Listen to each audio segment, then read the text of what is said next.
Birthday committed his third murder, When Beyond Birthday committed his third murder, he attempted an experiment, namely to see if it were possible for a human being to die of internal hemorrhaging without rupturing any organs. Specifically, he drugged his victims so they fell unconscious, tied them up, then proceeded to beat their left arm thoroughly, being careful not to break the skin. He was hoping to bring about enough hemorrhaging to cause death from loss of blood, but this attempt ended sadly in failure. Blood congested in the arm, and it turned purplish red beneath the skin, but the victim did not die. They simply shook, convulsed, and remained alive. He had been convinced the blood loss incurred by this would be enough to kill someone, but apparently he had underestimated the matter.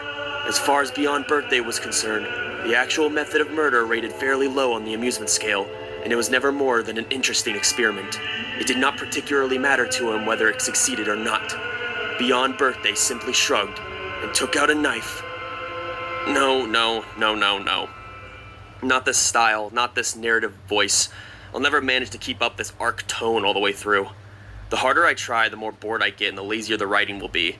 To put it in terms Holden Caulfield might use, one of history's most famous literary bullshitters, detailing what Beyond Birthday did and thought did not suit any purpose, even if, in my position, I have a great deal of sympathy for him.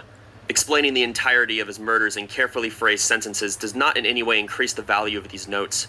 This is not a report, nor it's a novel. Even if it happens to turn into one of those, I will not be happy. I hate to use such a hackneyed line, but I imagine that by the time anyone lays on these words, I will no longer be alive. I hardly need to remind the reader about the epic battle between the century's greatest detective, L, and that grotesque murderer, Kira.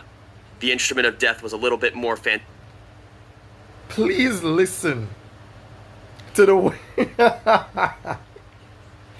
Can you hear the disdain that he has for Kira? Can you hear it?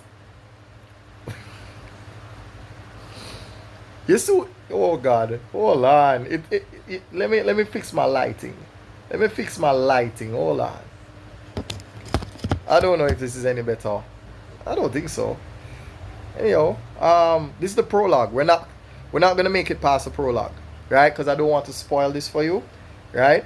My intention is to copy this link, drop it in a post on my YouTube, and please, guys, go to Light Novel Dramatic Reading, Death Note, Another Note, LABB Murder Cases. Listen to me.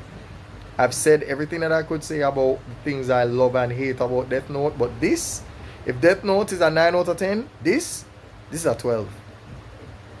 This right here. You know many people have been begging for this to have its own adaptation?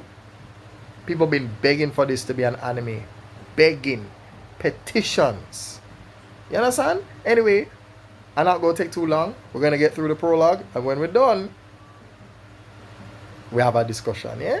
So let's play. Fantastic than a guillotine, for example, but all Kira accomplished was another reign of terror and a pathetically infantile way of thinking. Looking back, I can only surmise that the gods of victory smiled on Kira for their own vain amusement.